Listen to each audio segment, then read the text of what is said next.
There are as many applications for VR as you can think of. It's restricted by your imagination. That was a quote from John Goddard, the leader of marketing at HTC Vive, and I think it's the first time I've heard something completely true come out of a marketing department. So with that, I want to cast your minds to an application for VR you may never have thought of. Welcome to my presentation on the virtualization of commerce and events. To start, let me explain what I mean by that, since it is quite vague and easily misunderstood. I specifically chose virtualization as both of these subjects have already been digitalized.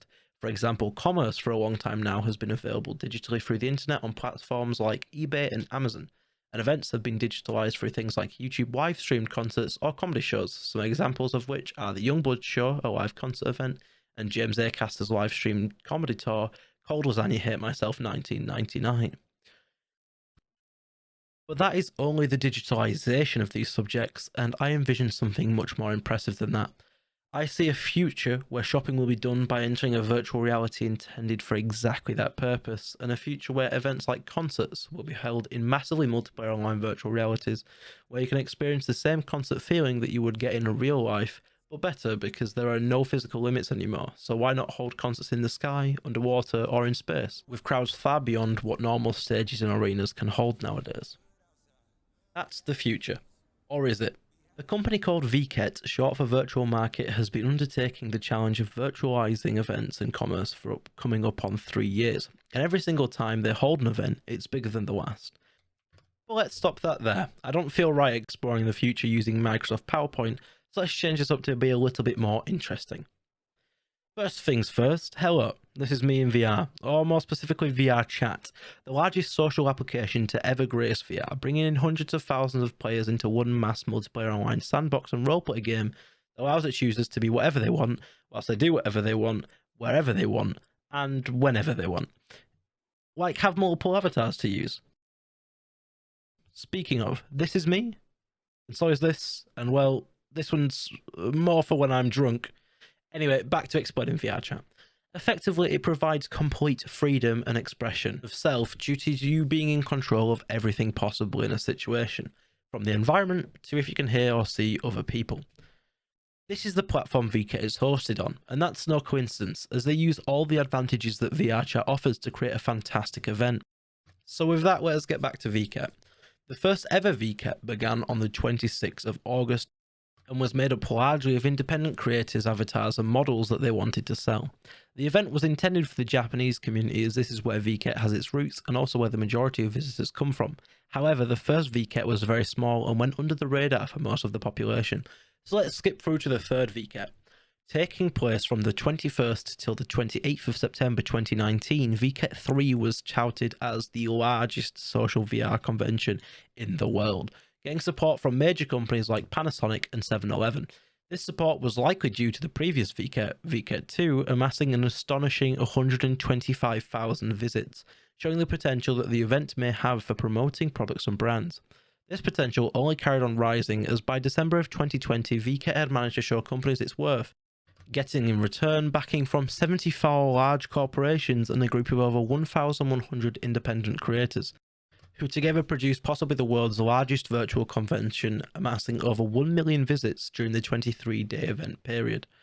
These 74 sponsors were no small companies either, with some of the most well-known being Disney, Oculus, TV Tokyo, HP, Square Enix, and Galacrio Gaming, also known as Galax, and KFA 2. Vket 5 was the first event that focused heavily on introducing Vket to the international market rather than just the Asian market, and this was incredibly successful, as shown by the large increase in visitors.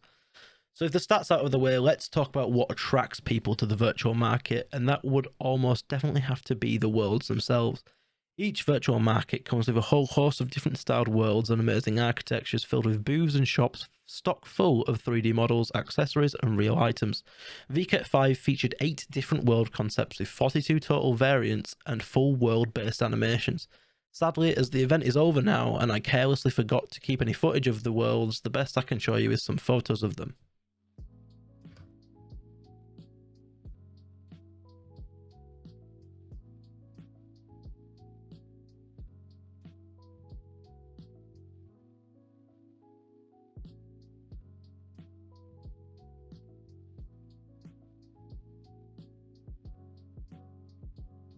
Those were the only photos I've taken of the world, so now I have to show you concept art of some of my other favourites.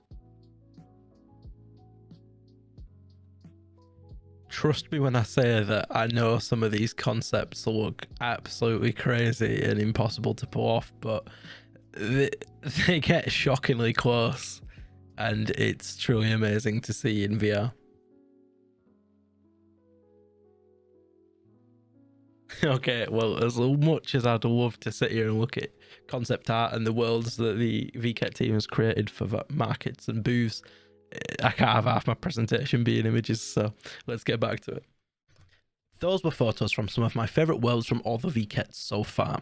And by all the Vkets, I mean specifically just Vket, not any of its variations. Let's talk about those next. As I said a little while ago, Vket has been ever expanding since its creation, and some more proof of that is the new variants that have and are being created.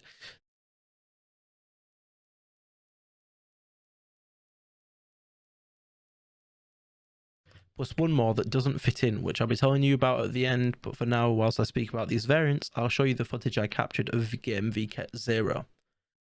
So each variant focuses on a specific subject. For example, where normally the original Vket features thousands of independent creators who focus on 3D models and then the corporate sponsors who sell and promote whatever they want to.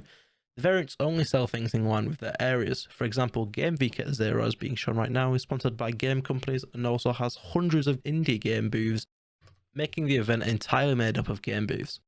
A good way of understanding this is by comparing them to real-life conventions, where Vket would be CES or the Consumer Electronics Show, and the variants would be conventions like Comic-Con and Gamescom. These variants also garner sponsorships from large companies like Red Bull and Bandai Namco, as whilst they don't pull as many visitors as the original Vket, they do still receive a high amount, making it worthwhile for brands to get involved. As you can see, Game Vket and the other variants focus heavily on maps filled with small booths, allowing creators to use them however they please rather than having entirely custom shops and sections like the original Vket offers. But as time is precious, let us move on to the final and possibly the most exciting Vket offshoot there is today. Vket Mall, a newly announced project from Hickey, the creators of Vket, entailed to be the world's first permanent virtual general purpose shopping mall, and it is going to be shown off and revealed during Vket 6 in August.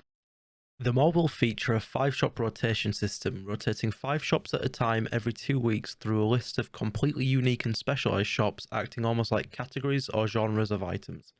Some examples of these shops or genres are Argento, a shop for strong and chivalrous yet delicate male avatars; Eisenberg, a shop for robots and mech-style avatars and models; Open Closet, a shop specifically for clothing items that will feature as many styles as it does creators; Tracy and Percy, a jewellery and accessory model shop; Phillips Sheep, a shop for anything and everything that would fit into the cyberpunk style; and finally Scratch Road, a streetwear shop harbouring both avatars and clothing items.